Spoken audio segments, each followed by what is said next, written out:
स्वागत है आपका हमारे YouTube चैनल निधि एकेडमी पर। आज मैंने छात्र के कुछ प्रश्न लिए हैं।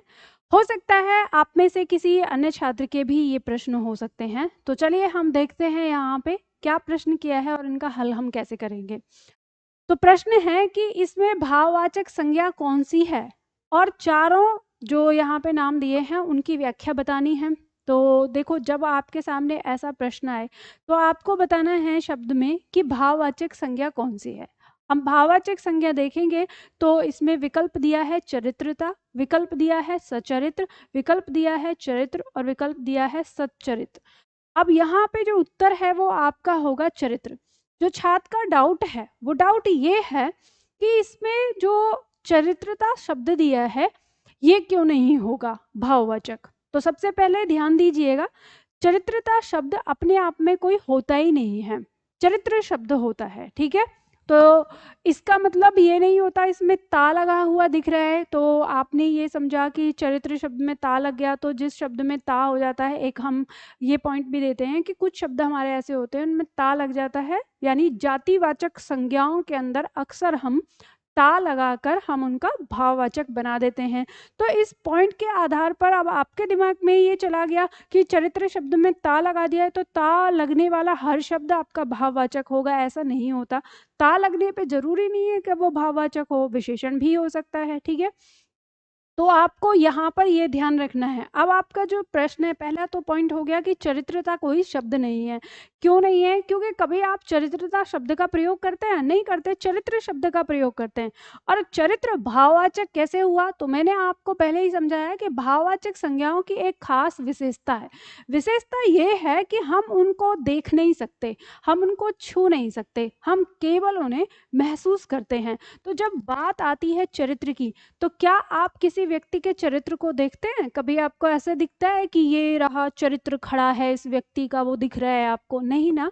आप उसके कर्मों के हिसाब से, उसके वो बोलता कैसे है, वो काम कैसे करता है, इस आधार पे आप उसके एक जो कैरेक्टर बनाते हो, जो चरित्र निश्चित करते हो, तो वो चरित्र क्या है उसे हम सिर्फ महसूस कर पा रहे हैं। तो वो इसलिए भाववाचक संज्ञा है। ठीक है, अब प्रश्न है सचरित्र की। अब सचरित्र शब्द क्या है? क्या ये संज्ञा है? ना तो ये संज्ञा है और ना ही ये विशेषण है। ये क्या है? ये विशेषण विशेष्य का जोड़ा है। किस तरह से? क्योंकि यहाँ पे जो ये शब्द बना है सचरित्र, सचरित शब्द बना है आपका सत प्लस चरित्र से। अब इसमें क्या हुई है? संधि हुई है। अब मैं आप लोगों को हमेशा ये बोलती रहती हूँ, संधि सीखो, समास सीखो, उपसर्ग सीखो, प्रत्यय सीखो, लगाना सीखो, शब्द निर्माण की विधि ये बोलती रहती हूँ। अब जब मैं पढ़ाती हूँ तो बहुत सारे छात्र जो हैं सारे शब्दों को सीखने की बजाय थोड़ा थोड़ा सीखते हैं। अरे परीक्षाओं के लिए याद करना है मैम, तो एक्स्ट्रा भी बता देती हैं। एक्स्ट्रा नहीं बताती हूँ, आपको यहाँ पे ऐसे सिखाती हूँ कि परीक्षक ना कुछ भी घुमा फिरा के पूछे, आपको पता चल जाए कि सही है कि गलत है। अब अगर आपने इस शब्द को सीखा होता व्यंजन संधि में, तो आपको ये खुद पता होता कि यहाँ पे सत प्लस चरित्र, तो पहले तो त का मेल च से होने पर त स्वयं को च में बदल दे रहा है। इस तरह से तो ये शब्द हमारा सचरित्र बनता है। लेकिन इसमें हम देखेंगे यहाँ पे सत जो उपसर्ग लगा है इसका अर्थ आता है अच्छा, और अच्छा शब्द जो प्रयोग होता है हम वो किसके लिए करते हैं? विशेषण के लिए करते हैं। तो यहाँ पर जो सत शब्द है ये विशेषण है। ठीक है, और चरित्र जो है हमें पहले ही पता चल गया कि भाववाचक संज्ञा है, तो विशेषण के साथ, यानी यहाँ पे विशेषण और फिर यहाँ पे संज्ञा आई है, तो ये सचरित्र जो शब्द है आपका, ये आपका विशेषण विशेष्य का जोड़ा है। अब अगर आपकी परीक्षा में आगे भविष्य में कभी पूछ लिया कि निम्न में से कौन सा शब्द है जो विशेषण विशेष्य का जोड़ा है, तो आप कैसे पहचान पाएंगे? तो ये संधि होकर शब्द बना हुआ है आपका। ठीक है, अब दूसरा शब्द दिया है सतचरित्र। यह शब्द भी क्या है? गलत है, वर्तनीय शुद्धि है इसकी, क्योंकि ये बना है हमारा सत्य प्लस चरित्र में संधि होके बना होता है, ऊपर वाला शब्द सही है। अब ये वर्तनी के लिए भी आता है आपका। तो प्रश्न का उत्तर भाववाचक संज्ञा तो हुआ चरित्र, और बाकी शब्द की व्याख्या मैंने आपको बता दी। ठीक है, चलिए इनका अगला प्रश्न है यहाँ पर कि संज्ञा से विशेषण के लिए इनमें से कौन सा सही है? विकल्प दिया हुआ है भय से भयालु, या भय से भयातुर, और भय से भयानक, और भय से भयभीक। ठीक है, अब प्रश्न यहाँ पे है छात्र का कि क्या भयातुर भाववाचक संज्ञा नहीं है? तो आप ये बताइए कि पहली चीज़ तो जब आपने ये प्रश्न किया है, इस प्रश्न में कह रहा है कि संज्ञा से विशेषण जो है वो हमें बताना है। तो यहाँ पे जो हमको दिए हुए हैं, तो आपका दिमाग पहले यहाँ तो जाना चाहिए कि ये तो संज्ञा है भय शब्द और इससे हम विशेषण बनाने जा रहे हैं। तो यहाँ पे विकल्प में अगर भयातुर शब्द दिया हुआ है तो वो आपका क्या है, विशेषण होना चाहिए। तो आप भाववाचक संज्ञा के बारे में पूछ रहे हैं वहाँ पे, लेकिन खैर चलो हम यहाँ पे बता देते हैं कि वो भाववाचक हो सकता है कि नहीं हो सकता है। तो सबसे पहले तो इस प्रश्न का उत्तर ही देख लेंगे यहाँ पर कि संज्ञा से विशेषण कौन सा बना है। तो जब आपके सामने आए किसी शब्द के बारे में पहचान करना कि वो विशेषण है या नहीं। तो मैंने पढ़ाते समय आप लोगों को एक बात बताई है कि जब भी कभी विशेषण की पहचान करोगे तो हमेशा याद रखना, विशेषण अपने तुरंत बाद कोई ना कोई संज्ञा लेने की कोशिश करता है। तो यानी विशेषण के तुरंत बाद संज्ञा अगर आने की संभावना जिस शब्द के साथ होती है तो वो शब्द आपका विशेषण होता है। अब आप यहाँ पे शब्दों को देखें, भयालु, क्या आप कभी भयालु शब्द का प्रयोग करते हैं? नहीं करते। नहीं करते तो विकल्प कट जाएगा। फिर शब्द आता है भयातुर। अब ये भयातुर शब्द को अगर हम देखें तो ये बन किससे रहा है, भय प्लस आतुर से बनता है। ठीक है, यानी भय प्लस आतुर। तो ये जो भय से आतुर, भय से आतुर क्या होता है, भय से आतुर का मतलब होता है उतावला, एकदम से जो उतावला होता है, बेचैन होता है। ठीक है, तो अब ये भय मतलब भय से आतुर कोई शब्द नहीं बनता है कि भय से आतुर नहीं होता। इससे जो शब्द बनता है, मतलब आतुर शब्द जैसे किसी चीज को करने के लिए उत्सुक होता है, आतुर का मतलब। अब भय को करने के लिए थोड़ी ना कोई उत्सुक है कि भय करने के लिए, भय अपने आप कोई भय पैदा करना चाहता है, नहीं। लेकिन क्रोधातुर हो सकता है, कामातुर हो सकता है कि काम के लिए आतुर, या क्रोध के लिए आतुर कि बस क्रोध करने ही वाला है या क्रोध करता ही रहता है। ठीक है, भय तो अपने आप उत्पन्न होता है, तो इसीलिए यह शब्द भी नहीं बनता और ये कोई आपका भाववाचक संज्ञा नहीं है। ठीक है, नहीं बनेगा इसमें, क्योंकि जब शब्द ही नहीं बन रहा तो संज्ञा तो बाद की बात है। तो यह विकल्प भी कट जाता है। फिर आता है भय से भयानक। अब जब हम भयानक शब्द का प्रयोग करते हैं तो हम ऐसे, अब इस भयानक शब्द के साथ हम किसी संज्ञा का प्रयोग कर लेते हैं। जैसे कहते हैं कि मैंने एक भयानक व्यक्ति देखा, तो व्यक्ति की विशेषता हो गई कैसा, डरावना सा, भयानक। या भयानक जंगल में मैं गया, तो जंगल की विशेषता हो गई भयानक, तो भयानक ये विशेषण बन रहा है। तो हमने भय शब्द से विशेषण बनाया भयानक। तो ये इस प्रश्न का क्या हो जाएगा, उत्तर हो जाएगा। और फिर आगे दिया है भयभीक, तो भयभीक नहीं भयभीत शब्द होता है, तो ये क्या हो गया, वर्तनी गलत हो गई है। ठीक है, तो आपको ये पॉइंट समझ में आ गया यहाँ पर कि होता है नहीं होता है। ठीक है, चलिए अब आगे बढ़ते हैं। अगला प्रश्न है इनका, प्रश्न अगला दिया हुआ है कि कौन सा शब्द संज्ञा है। शब्द दिया है क्रुद्ध है, क्रोध है, क्रोधी है या क्रोधित है। तो ये बहुत ही आसान तरीका है इसको पहचानने का। अब आप यहाँ पे देखेंगे कि जो हम शब्द प्रयोग करते हैं, संज्ञा के लिए प्रयोग कर रहे हैं, तो यहाँ पे क्रुद्ध, जब अब देखो इन ये अपने पीछे ना तुरंत संज्ञा लेती हैं। हम कहते हैं क्रुद्ध व्यक्ति, वहां पे क्रुद्ध व्यक्ति खड़ा है, तो ये विशेषण हो गया, तो विकल्प कट जाएगा। क्रोध, अब क्रोध व्यक्ति तो नहीं होता, हम कहते हैं तुम क्रोध क्यों कर रहे हो, तो यानी क्रोध जो है वो एक संज्ञा के रूप में प्रयोग हो रहा है स्पष्ट रूप से, तो ये क्रोध हो गया। और ये क्रोध ही आपका भाववाचक संज्ञा है। भाववाचक, क्योंकि वैसे अब देखो भाववाचक को तो हम ऐसे पहचानते हैं कि जिसे देख नहीं सकते, छू नहीं सकते, लेकिन जो मनुष्य के अंदर उत्पन्न होने वाले भावों के नाम हैं वो सबके सब तो भाववाचक संज्ञा भी है। तो क्रोध क्या है, भाव, उत्पन्न होने वाले भाव का नाम है, तो ये भाववाचक संज्ञा हो जाएगी हमारी। ठीक है, उसी तरह से जैसे शब्द दिया क्रोधी, अब क्रोधी क्या हो गया, हमने क्रोध में ई प्रत्यय लगाकर इसका क्या बना दिया, विशेषण बना दिया। अभी ये विशेषण बन गया, हम कहते हैं क्रोधी व्यक्ति, तो विशेषण हो गया, तो संज्ञा नहीं है, कट जाएगा। फिर क्रोधित, कि वह क्रोधित हो उठा। ठीक है, तो ये हमारा इस तरह से जो क्रोधित, या कहें कि क्रोधित व्यक्ति कभी भी उसका मन शांत नहीं रह सकता, तो ये भी हमारा विशेषण में आ जाता है, इत प्रत्यय लगाकर हम बना देते हैं। ठीक है, तो ये भी हमारा क्या हो गया, संज्ञा नहीं है।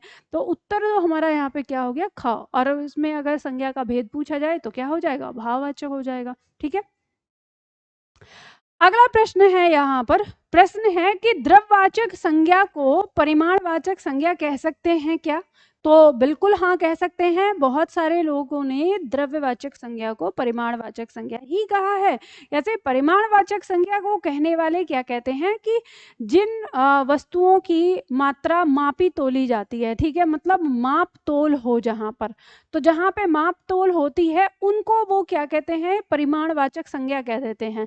तो माप तोल होने वाली चीज़ों पे, अब माप तोल होने वाली चीज़ जो है वो आपकी द्रव्यवाचक में भी जाती है, ठीक है। तो इसी के अंदर हम उन चीज़ों को रखते हैं जो माप तोल वाली रहती है। तो इसलिए कुछ लोग जो द्रव्यवाचक है उसको ही परिमाणवाचक कहते हैं, ठीक है। और आपकी परीक्षा में यहाँ से जब प्रश्न आए तो जैसा विकल्प होता है वैसा उत्तर आपको देना होता है, ठीक है।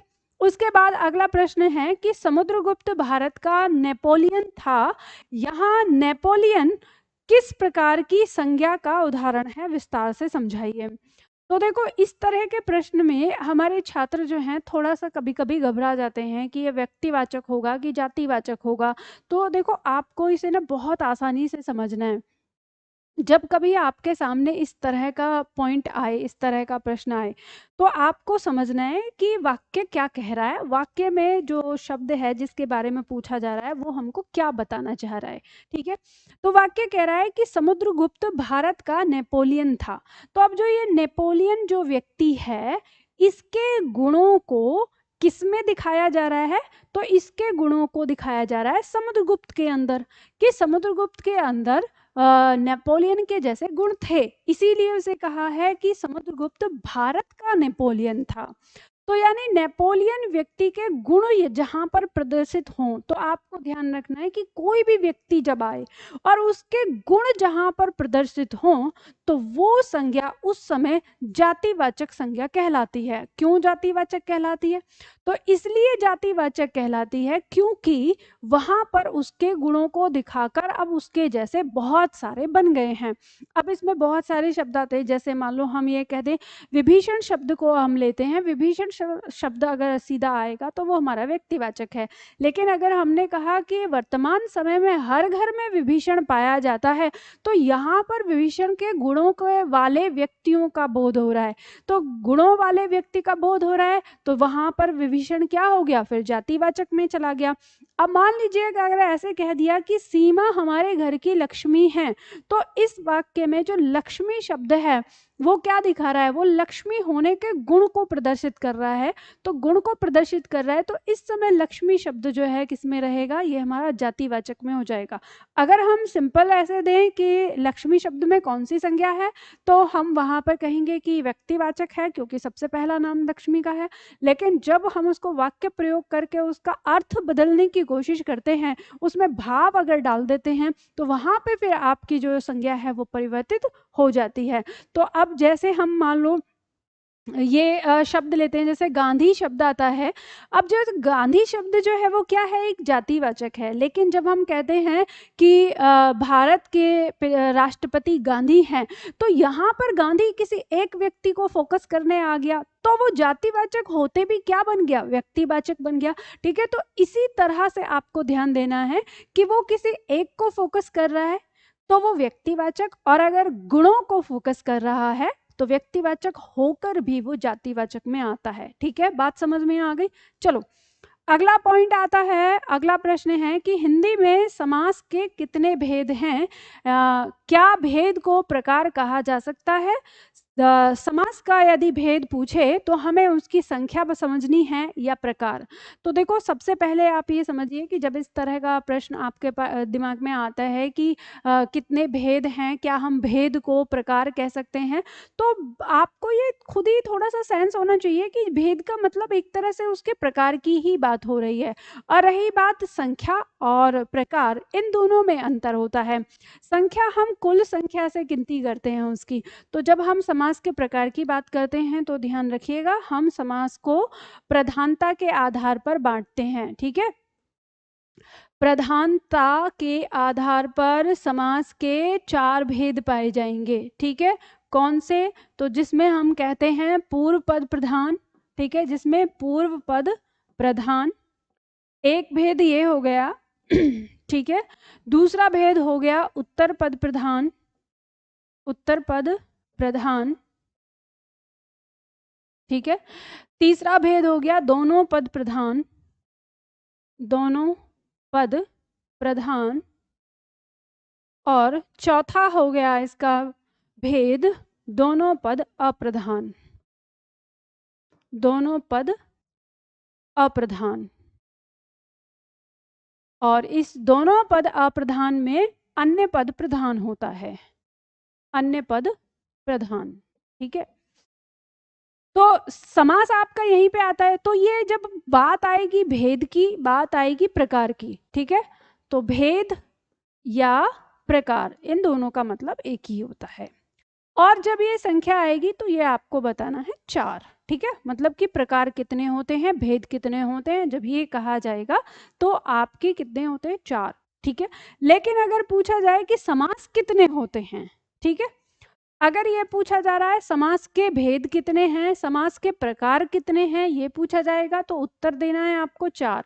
और अगर ये पूछे कि समास कितने होते हैं, हिंदी में समास कितने हैं, तो आपका उत्तर होता है 6। क्यों?